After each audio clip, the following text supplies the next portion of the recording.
Okay, y'all. So I am not a TikTok bitch. I'm not an influencer. I don't have no big following page. I'm just trying to spread awareness and get people to understand like what happened because like even for us, this shit just feels like now that we're back home, this shit feels so surreal that we're literally 24 hours later back because this shit does not happen. Like people do not get a chance to call their parents. Anyway, this is going to be a story about how we almost got kidnapped in Cartagena, Colombia, the first day there. Messy family, welcome back to the channel. Now, as you can see, the title and description, you already know what to expect. Now, this is a story time we all can learn from. It's not that long. It's pretty short compared to what we used to here on the channel. Now, for all of my new subscribers, I want to thank you guys for following Messy Stories. And I just want to remind you guys, don't forget to hit that notification bell. That's how you get alerted and notified whenever I upload, all right? So do that so that way you never miss an upload. And for all my returning Messy family members, I appreciate you guys' support. And I also thank you guys for joining my subscriber group. Let's get into the story time and see how this girl was almost kidnapped on her vacation. So boom, I'm gonna go back in the story and tell y'all like every single sign that we had that should have told us not to even go. But like we're just gonna talk about the night. So my friend Janae and Lex, they're both TikTok famous, but Janae has a friend that was in Cartagena with us, like not with us, but she just happened to come on the same week as us because it's spring break. So she invited us to this bus party, like this bus tour. And she picked us up from a resort because she had a private driver. Like she had her own driver and she knew him. They was contacting each other like before the trip even happened. So she felt comfortable with him coming to get us as well. Cause although we were staying at a resort and we could have got a taxi or a cab with them, it just made sense since we're all going together that, you know, boom, we're just gonna ride together. So they come pick us up. We're in the party bus. It's not even a party bus. Like, yes, there's music playing, but it wasn't like we were getting drunk. Let that be very known. We were not getting drunk. Yes, we might have been drinking, but it was a snoring off, like a 2% alcohol beverage. Like, it was nothing. So after the party bus, after the bus tour, mind you, we went around the city 2 times. And the whole time we were going around the city, people kept stopping. That we made stops and you were able to get like drinks and you were like they were passing out beer and we made a pit stop to pee, y'all. We had to pay to piss, but like that's besides the point. So we, after the bus tour was done, they had stopped at a club. We didn't go inside the club. We went to the restaurant next to it because all we kept talking about was being hungry because the resort food was not good. We really haven't ate. Like I said, I'm gonna go in the backstory and tell y'all like how the experience was getting there because I will explain to y'all like why we were so determined on getting something to eat. We had kind of made a list of places to go. Like I said, I don't be on TikTok, but I had looked up on TikTok Cartagena black girl restaurants, like things for us to do while we're out there. Be prepared. Like you don't want to just go to a country and not a fuck thing and you just looking shit up and doing it. So we did things the right way and we went to the restaurant that we had looked up. Like I can tell y'all the place. If y'all look it up, there's so many black people going to that restaurant. We went to the restaurant. The man gave us the menu on the drink menu side and then he flipped it. All we ordered was food. All we drank was water. We were not drunk. We were sober. We were alert. And like y'all, like what's the word when it's like we were talking about what was happening, the foreshadowing that we was doing. Like we was talking about a whole different event and I'm the one that said if my friends are ever in danger, it don't matter like boy, girl, woman, man, anything. Like I'm not trying to be funny. If y'all do anything towards my friends, I'm on defense mode. Like we had a circumstance where I literally was protecting my friend with my fist. Like I do whatever I gotta do for the people that I love. So we talked about that and we went home. Like we were going home. We saw a taxi and he said $50, but he was super eager, y'all. Like super eager.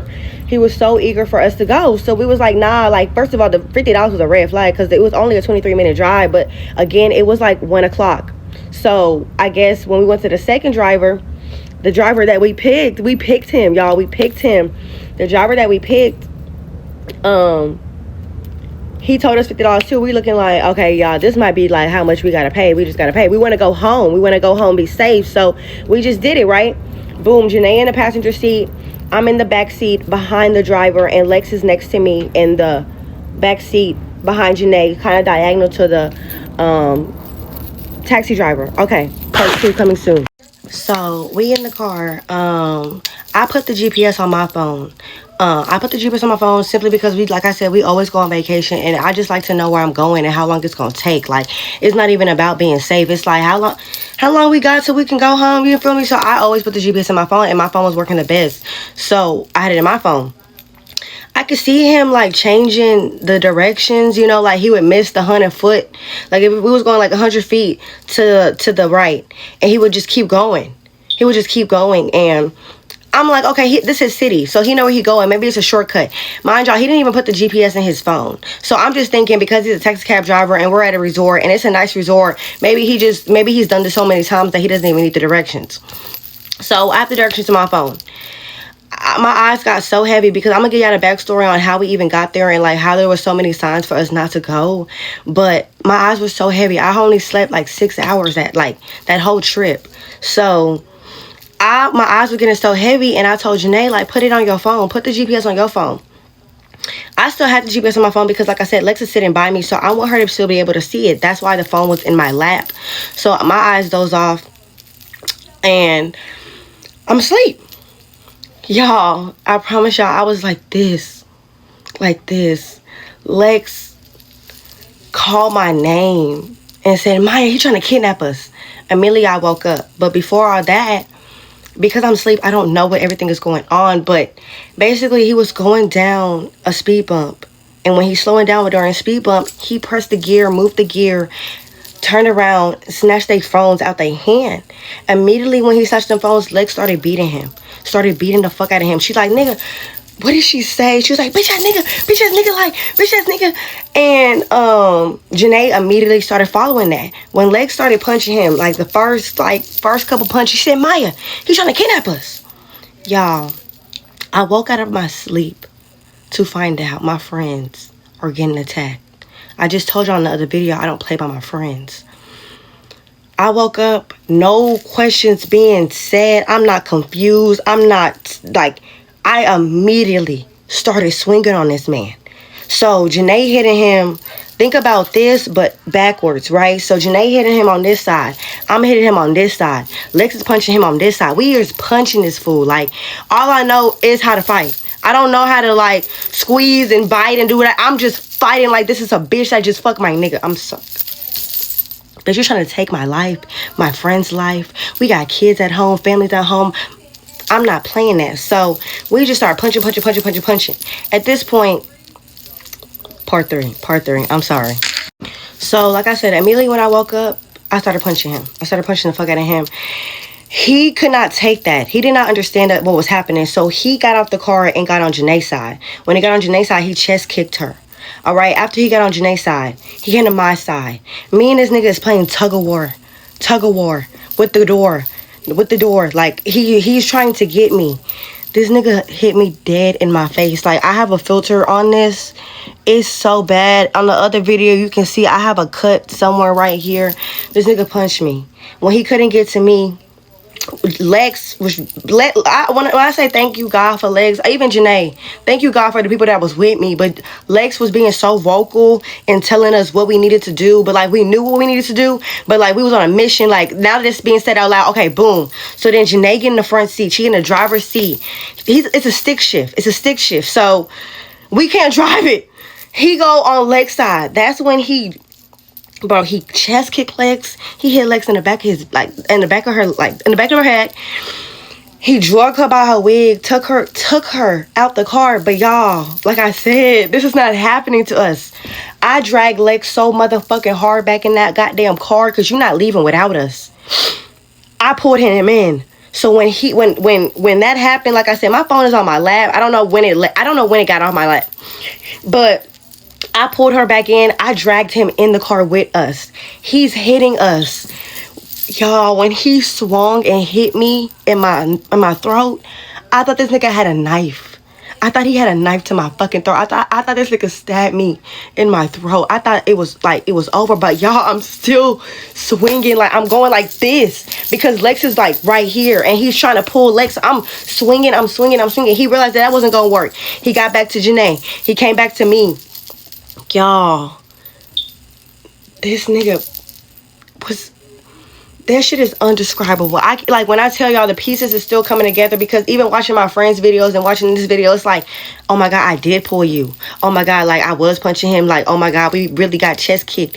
We really had to run off the car. I know for sure Janae was trying to drive the stick shift, but like, even Lex said when we first got in the car, like, I wish I knew how to drive a stick shift. We don't know how to drive stick shifts. That's not something we know how to do. All I know, y'all, is that this nigga attacked my friend from the back seat. He had been looking at her the whole ride there, and I didn't know because I was asleep. And let me tell y'all, I would never sleep in a car again, but I know it was not my fault. Like that, nobody is blaming nobody because we got out of the situation, and that was nothing but God. Like I said, he came to both direct. He came from every single direction twice. He came from his side. He had their phones. I don't know where my phone was at when I got out the car, because we had told each other, like, hold on, this is gonna be the outside part, y'all, because we not even done. It's not even close to being done. Let me just add on the video, Janae was punching, I was punching. Lex did the biggest motherfucking one. That hoe is scratching, grabbing his balls. We put our fingers in his booty hole. We was doing anything to get him. I'm doing what, like, anything you could think of. And that's why I really don't appreciate y'all coming in, like, the comments asking, like, why, like, we could have did this, or we should have did this, or I shouldn't have been. I believe that one was a little too much information. We get it. You tried everything you could possibly try. But that last part was unnecessary. We did not need to know that. Whose idea was it to put the finger in there? I'm trying to be with you. This sounds like a traumatizing experience. But you're giving a little too much information for us. We messy. But that's freaky. Oh, Lord. Sleep, or why y'all ain't wake her up, or yada this and that. Y'all, we made it out. And we made it out because the idea of what we had going on is we not leaving one or the other. One or the other not going. Like, it ain't, you either gonna take all three of us, because all three of us staying. Like, if I gotta get hoes down by the end of the night, I'm gonna be holding these hoes' hands by the end. You know, I'm not letting go. I refuse to come back to Houston and tell Miss Emma or Kyrie that they don't have their daughter or mama. You feel me? So we was so big on, like, making sure we got each other right. So he tried to drag me out the car a couple times. He done dragged Lex out the car a couple times. He done tried to get Janae. And I don't know how, but we got off the car. We got out the car. We just start running. We start taking off. But y'all, what's so crazy is when I was getting off the car, I could hear my phone. Or I have an Apple Watch as well. And it started making like that emergency noise. You know, like that. I don't know how to explain it, y'all. I heard it. So I thought I had it. We're running though. Like, we ain't got no choice. We don't got no shoes on. We have no shoes on. Running barefoot. Like I said, y'all, I was asleep before this happened. I don't see my phone and see that we was 5 minutes away or however far we was. I'm thinking we 8 hours away. I'm thinking we in Bolivia. Y'all, I can't even say Cartagena. So y'all know I'm thinking we in what? I don't even know the cities in the country. Like, I do not know, y'all. So I'm just praying to God. Like, y'all, I was praying to my daddy. No, if y'all don't know, my daddy passed away. So I'm praying to my daddy, like, oh my God, please, this cannot be the end. Like, this cannot be the end. Like, please do not let this be the end. Like, I don't care how bad I want to see you. I don't care how bad I be speaking on. I just cannot. This cannot be the end. Like, we got to make sure Lex get home to her son. We got to make sure Janae go back to Minnie. Like, we got families. We got parents. We got mamas and dads. Like, no way. You know what I'm saying? So we start running. Y'all, this man then got back in the car, started driving, stopped. That's when we panicked. We panicked bad as fuck, but we still running. Panicking. He gonna get out the car and pick up the pieces, because like I said, we are grabbing. We are playing tug-of-war with our lives. We are fighting for our lives. Janae done took off the interior. The middle of his shit is fucked up because we've been hitting him, knocking him, doing all types of shit. He's getting all that. Sassy ass nigga gon' throw Lex wig out the window and then drive off. But because we're running, I'm still looking back, because I'm looking like this nigga better not turn back around and stop and hit us. Like, even though we just got out of this situation, we still got a whole bunch of obstacles to get from, because I don't know where we're at. It's like 2 o'clock in the morning at this point. We've been fighting for at least 10 minutes. He done came on every side of the door. he came back on his side of the door. He done got in the car again. Like, it, y'all, we was like, it's crazy. Okay, let me also add that Janae jumped on the car to get our phone. So he's driving. Janae has her hands on the on the passenger side in the front, trying to get our phones. He's probably going 30 miles per hour and stops, trying to brake check her. In my mind, I'm running behind my friend, because in my head, if she's getting back in the car, we're all getting back in the car. So let me just go ahead and keep up. Like, let's keep this shit, right and tight, right? Anyway, that did not work. So we're just running. While we're running, y'all, I won't even say 500 feet away. It was 3 motorcycles waiting on us. 3 motorcycles waiting on us. We started screaming help. Janae know how to speak a little Spanish, so she was saying it in Spanish. We screaming.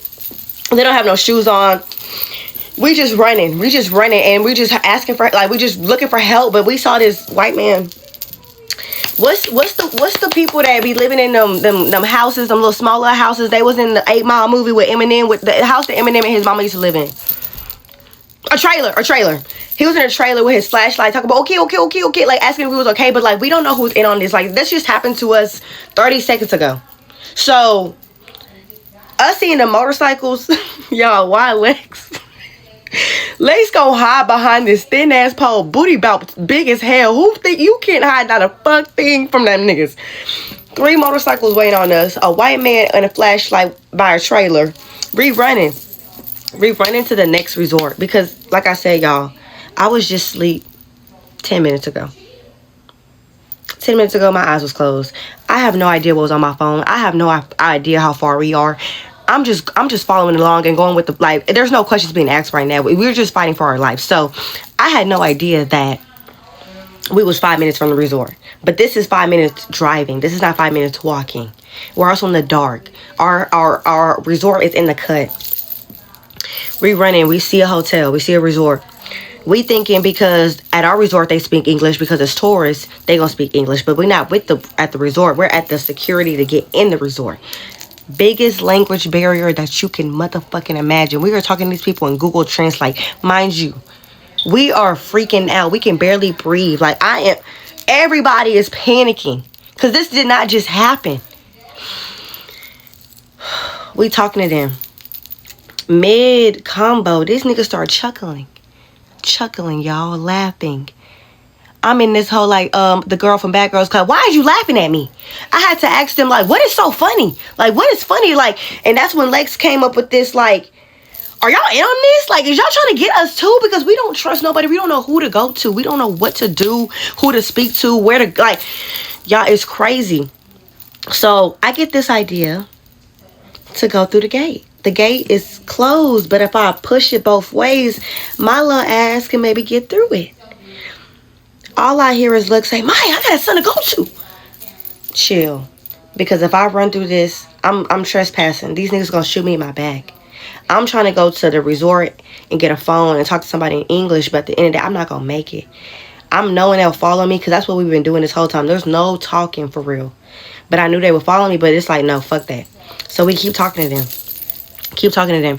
They're trying to talk to our resort, and they're calling the resort on a walkie, like, asking, like, do we live there? Like, they asking us our resort, our names, our room number, and we didn't want to give them no room number. Why would I give you my room number? Like, y'all finna take us. Like, oh my God, what the fuck? Why do you need that? You do not need that, and we're telling you, we no shoes, no wig. Like, what the, like, come on, look at my face. You can tell we just got into something. So they asking for the room number. Janae told them 443.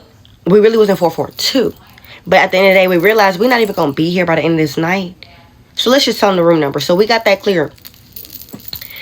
They finally came. Y'all. So they finally called the resort. They talked to the resort. They had asked us about another bitch, because when we had lied and said we were staying in 443, they was like, who is this and that? And that wasn't us, obviously. So then we told them the real room number, because we realized we was not going to stay there not a minute longer. Like, as soon as we can get the fuck out of Colombia, we got the fuck out of Colombia. That's why we was back 24 hours, and it's unbelievable. Unfucking believable. So we see this van come. Silver van, unbranded, no name on it. We like, oh my God, y'all, like this could be just as bad. And it doesn't make it no worse. Like the van was right there. As the van is parking, we see another van that's branded with the name of the resort we're at. So we're like, oh my God, is it passing us up? Should we get in this van? Then they talking about we need to get in the back. Legs pull me. I'm getting in the front. They in the two. They sit on this too, and we got the security man that we just talked to for the last like 20 minutes in the middle. We not playing, because even when the man came and picked us up, I'm asking him for his ID. I'm asking for his information. I don't care about no name tag, because you could have got it out for that Party City. I don't know, because when it comes to cousin, y'all could all be doing this to us. We don't know. We don't trust nobody. We just literally just almost got our life taken and fought for our life, and we barely got out of it. So of course we're not trying to go back in the situation. So we get in the van. We got our windows down. The Lex and Janae got their windows down. I got my window down, and I keep pressing unlock, because when we got in it, I heard them lock it, and I'm really paranoid at this point. So if I'm in the front seat, I'm finna keep this door unlocked. Every 5 seconds, I kept pressing the unlock button, because if we gotta roll out, we don't got no phones. The phones is in the car. Mine's under the seat. The man don't even know my phone under the seat. So I'm just unlocking. If we gotta roll and go again, we gonna do it again, and we gonna run back to the resort. But we seen the resort name, and it was like a release. But like we still so scared, like terrified. So we finally get to the resort. I think we stopped and talked to them for a minute, but we wasn't really trying to talk, because we were trying to go back to our room and get our iPads. Thank God that we had our iPads, and immediately we just called our families. We're trying to talk to them, yada yada this, right? Cool. The police finally got there. Like I said, y'all, my phone fell. He didn't snatch my phone. So my phone is under his seat. He has no idea that my phone is under his seat. So he's driving, making pit stops. I'm screenshotting every time this nigga make a move. I have 18 screenshots in my phone of this nigga with the phones in the car. The police get there. I'm telling them the last stop. The last stop was a minute ago when they got there. I'm just showing them like, hey, like he's right here, right here. They gonna ask us, should we go with them? Like, we need to go with them. We need to go with Colombia laws. We need to go with them and identify them. We need to identify the man that just tried to kidnap us, so we can know that it's him. We all looked at each other like, fuck no. I'm telling them, like, there's no way I'm going back in a situation that we just got out of. Like, we were so blessed to get out of the situation. I'm not putting myself in no danger. We all on the same page. None of us is doing the same thing. Like, we is not going back in that car. The cop car wasn't even a cop car. Not the cop cars we used to. It looked like a SWAT car. Like, the people they, like, transferring the inmates. Like, the backup, they pull it, and it's people, like, we wouldn't be able to have got back in, like, we wouldn't be able to have unlocked that door. I don't know what the fuck he thought was going on, but that shit was stupid as fuck. So they like, okay. Mind you, we're translating through somebody at the resort. It's a guy named Raphael. Raphael, I love you with all my heart. Thank you so much for being on our side. Thank you for trying to communicate. But at the same time, he was translating, and I'm not sure he was saying everything that we were saying. So it's like, again, it's a language barrier. These we can barely communicate with these people to even get the help that we need. So what was I saying? They asked me for my iPad. The police officers asked me for my iPad, to bring my iPad with them to go to the scene without us, because we didn't agree to go to the scene with them. I'm like, no, I'm not giving y'all my iPad. This is the only way I'm able to communicate with my mama. The only way I'm gonna be able to communicate with my mama. No, like, there's no way I'm giving y'all my iPad. I already got my phone stolen. Like, I just almost got kidnapped. We all just like, what the fuck are you talking about? I'm not giving you my iPad. This nigga gonna ask me for my iCloud. My iCloud. So you want me to give you my iCloud so that when I do leave Colombia, you'll know exactly where I'm at right now? So you can come to Houston, come get me at my mama's house? Absolutely fucking not. So, yeah. Yeah, maybe it's just me, but when have the police ever asked for iCloud? I don't know. That is a huge red flag. What you thinking, Messy Family? Do y'all feel like the cops are trying to help the situation, or do y'all feel like the cops are actually a part of this? I don't take many out of the country trips. I'm gonna be real with you. Have never taken any, because I don't never hear anything good for regular people who go out of the country. I'm always hearing that people are getting extorted in these countries. As soon as they step off the plane, you getting extorted. Not by regular people, by the authorities. So I'm not saying this happens a lot in Colombia. I've never been in Colombia, but based off of stories I've heard, man, it is not all good over there. But what do you guys think? Y'all think the police was in on this? Or y'all feel like that's just a part of their laws in Colombia? Let me know in the comment section. Okay, I'm gonna tell y'all the backstory too. I'm gonna get a little bit more into it, because a lot happened after that. But I'm gonna give y'all the backstory too, because y'all gonna be like, why the fuck did we even go? I don't know. Okay, So all that happened, and like I said, my phone is under the seat, so I'm keep tracking this man, right? The police said they're gonna go to the scene, and we told them to call the resort because we couldn't get WhatsApp. We on iPads, and for some reason none of us could download WhatsApp, none of us could update WhatsApp, so we wasn't gonna be able to be in contact with them. So how about y'all contact the resort, and the resort call us from the room, because we about to go in our room. We don't even want to be outside. I know there's security at the front and it's really hard to get in here, but like I said, because of a cousin, I don't know who's on this. I don't really believe y'all on my side, so we gonna be the smartest that we can be. So the resort came to our door, which I don't know why they came to our door, because we just almost got kidnapped. So obviously we don't want you at our door. We would have came back down, no problem. But they came to our door. They on FaceTime. We telling him the description of the car. Like I said, Janae had poured the interior. Lex had said on her side, she was sitting on the right side in the back seat, that it was kind of scratched up in the tent. We telling him that. I'm also telling him that my phone is under the seat. It's my phone is in there. These things are going to tell us they don't have probable cause, and it's not part of the law. It's prohibited for them to open the door without permission. Now, I know I'm from the U.S. and I know we a little corrupt, but baby, that sounds like some bullshit to me, bitch. My phone is down there. My phone is literally, we put the satellite on. I'm telling y'all the street. I'm telling y'all exactly where this nigga at. The only reason we didn't go is because we didn't know if it was a warehouse, a butcher shop, a chop shop. We didn't know if the cartel was going to be waiting on us. We're not going to get shot and be put in another predicament where we almost lose our life. So, we didn't go.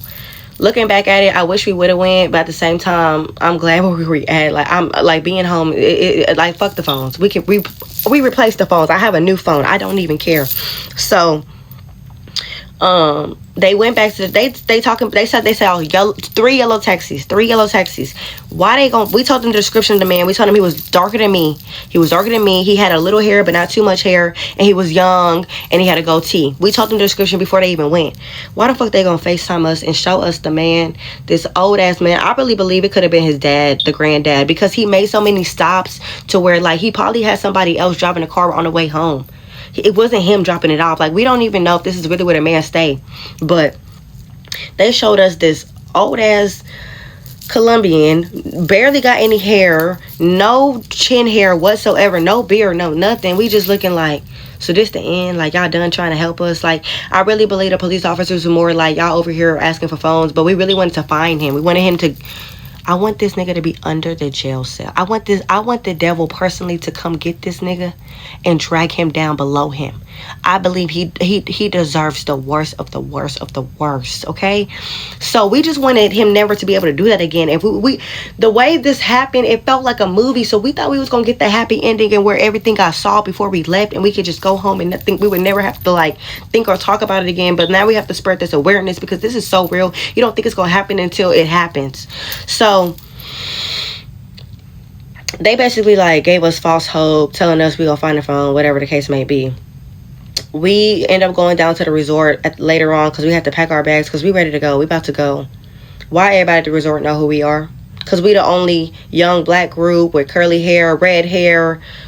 We almost got kidnapped, and the whole resort knows about it. We trying to talk to the people about getting a refund because what the fuck, we're not staying here no more. We're about to leave. Like, the car is coming to get us. We ordered a car through a private company. Our travel agent did it for us. So we real paranoid, y'all. Like, we not playing no games no more. While we get to the airport, our phones are 4 miles away. This nigga is back at the same location that he picked us up when we went to Casablanca. Plaque, whatever. Y'all, I don't even care about the names and what happened no more because I'm gone. I'm back in my city. I'm not even gonna say what city I'm in because I don't want y'all to come get me. I don't want them. Y'all, crazy. Now I'm gonna tell y'all everything we should have did because it was so many signs. So this is basically going to be a video of all, like, the backstory, like, why, like, all the signs that we had, and we should have just never even fucking went. So first red flag, we get there, we check in, everything cool. We ate because we had a very early flight. We had a 6 a.m. flight. We were supposed to be in Cartagena by 1 o'clock. We missed our first flight. We're eating. Go to the flight because we so used to flying Southwest that board at 15 minutes before. We not used to flying Delta and having to board 40 minutes to go. So we literally sit down.